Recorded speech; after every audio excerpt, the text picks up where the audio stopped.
Abu Bakar As-Siddiq merupakan sahabat yang senantiasa menemani dakwah Rasulullah SAW, baik dalam keadaan suka maupun duka. Ia rela berkorban dengan harta dan jiwa yang ia miliki untuk mendukung dan menyebarkan risalah ajaran agama Islam. Pengorbanan yang ia berikan tidak akan bisa dilupakan sejarah, sehingga Abu Bakar As-Siddiq memiliki tempat yang khusus di hati Rasulullah SAW dalam bentakan sejarah Islam dan merupakan umat Rasulullah yang pertama kali masuk surga. Hal ini sebagaimana hadis yang diriwayatkan oleh Abu Daud. Sesungguhnya engkau Abu Bakar adalah orang yang pertama kali masuk surga dari umatku. Hadis riwayat Abu Daud. Ketulusannya dalam menyebarkan agama Allah SWT dan keteguhannya dalam menghadapi berbagai tantangan dan ancaman dalam menyeru manusia kepada kebaikan menjadikan kedudukannya lebih istimewa di antara sahabat-sahabat yang lain.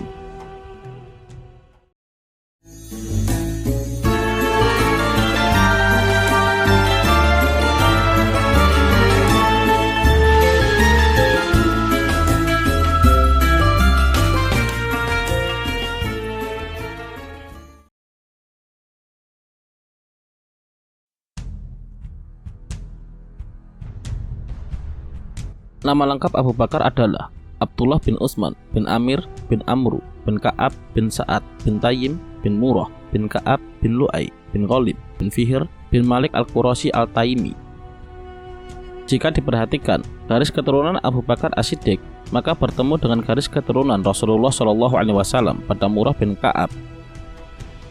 Abu Bakar As-Siddiq dilahirkan di Makkah pada tahun 573 Masehi, atau kurang lebih 2 tahun 6 bulan setelah tahun gajah. Sebelum masuk Islam, Abu Bakar As-Siddiq bernama Abdul Ka'bah.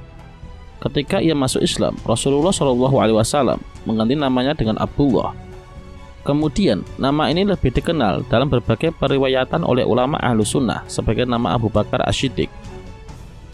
Meskipun belum diturunkannya ajaran Islam, seolah-olah Abu Bakar telah mengamalkan ajaran tersebut dengan benar.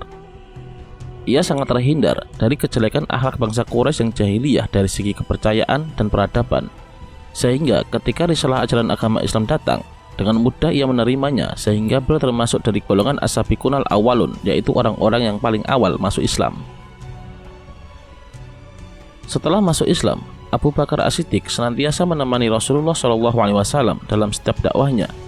Ia tidak segan-segan untuk mengeluarkan hartanya untuk menyebarkan agama Allah. Kedekatan Abu Bakar As-Siddiq dengan Rasulullah SAW digambarkan dalam sebuah hadis dari Ibnu Abbas radhiyallahu an, dari Rasulullah SAW. Ia pernah bersabda, "Jika seandainya aku dibolehkan untuk mengambil teman dekat dari umatku, maka sungguh aku akan memilih Abu Bakar. Akan tetapi, ia adalah saudara dan juga sahabatku." Hadis riwayat Bukhari. Rasulullah SAW pernah dalam sebuah khutbah mengatakan, "Sesungguhnya Allah memberikan tawaran kepada seorang hamba antara dunia dan apa yang ada di sisinya. Ternyata hamba itu lebih memilih apa yang ada di sisi Allah." Mendengar sabda Rasulullah tersebut, Abu Bakar As-Siddiq langsung menangis. Para sahabat yang lainnya pun terheran-heran dengan menangisnya Abu Bakar. Hingga akhirnya diketahui bahwa hamba yang dimaksud oleh Rasulullah itu tidak lain adalah Abu Bakar. Dan para sahabat pun memang mengakui keutamaan sahabat Abu Bakar As-Siddiq yang juga merupakan mertua dari Rasulullah SAW. Dalam suatu kesempatan yang lain, Rasulullah menyebut orang yang paling besar jasanya dalam persahabatan dan kerelaan mengeluarkan hartanya adalah Abu Bakar As-Siddiq. Beliau bersabda, "Andai saja aku diperbolehkan memiliki kekasih selain Robku, pasti aku akan menjadikan Abu Bakar sebagai kekasih. Tapi cukuplah antara aku dengan Abu Bakar ikatan persaudaraan dan saling mencintai karena Islam." Abu Bakar As-Siddiq merupakan kelompok orang yang paling awal masuk Islam atau as-sabiqunal awwalun.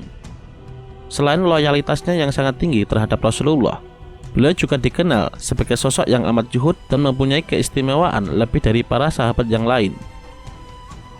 Reputasi di mata Rasulullah dan para sahabat-sahabat yang lainnya inilah yang membuatnya dipercaya mengemban amanah sebagai khalifah pertama setelah Rasulullah SAW wafat. Banyak pelajaran yang bisa kita petik dari kehidupan Abu Bakar As-Siddiq. baik melalui keteladanannya ataupun petuah-petuah yang disampaikan oleh beliau. Salah satu yang bisa kita teladani adalah cerita tentang saat-saat beliau menjelang wafat.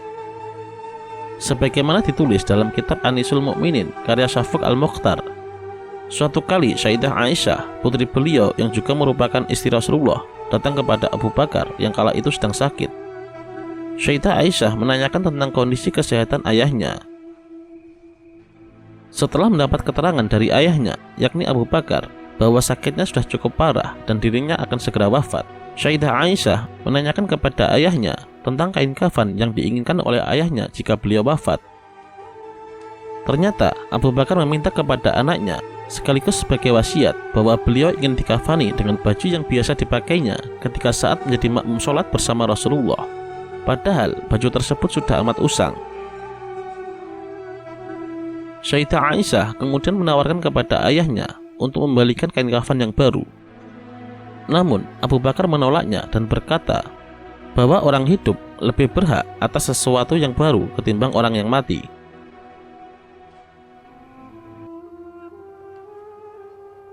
Abu Bakar As-Siddiq wafat pada Jumadil Akhir tahun 13 Hijriah. Sebelum beliau meninggal, Abu Bakar As-Siddiq menderita sakit kurang lebih 15 hari. Pada rentang waktu tersebut, beliau hanya berbaring di tempat tidur dan tidak bisa melaksanakan sholat berjamaah bersama para sahabat lainnya. Abu Bakar As-Siddiq meninggal pada usia 63 tahun. Jenazah Abu Bakar As-Siddiq dimandikan oleh istrinya, yaitu Asma binti Amishi, sesuai dengan wasiatnya sebelum ia meninggal, dan kemudian dimakamkan di samping makam Rasulullah SAW.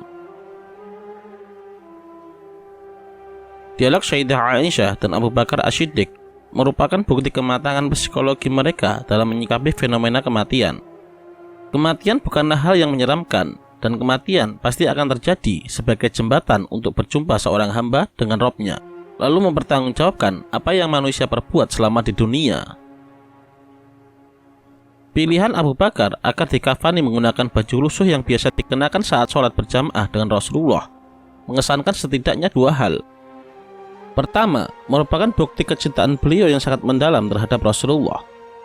Dan yang kedua, bukti kebersahajaan Abu Bakar As-Siddiq yang sangat istiqomah ketika saat hidup hingga saat beliau akan wafat. Dan yang paling menarik adalah saat beliau menjawab tawaran Sayyidah Aisyah yang hendak membelikan kain kafan baru. Beliau menampiknya dengan alasan bahwa barang baru hanya layak untuk orang yang masih hidup, bukan untuk orang mati. Pernyataan yang terakhir ini sejatinya bukan sekedar penolakan, melainkan juga pesan untuk kita-kita yang masih hidup bahwa gemerlap duniawi tidak lagi relevan atau tidak ada manfaatnya ketika jasad seseorang sudah tertimbun di dalam tanah.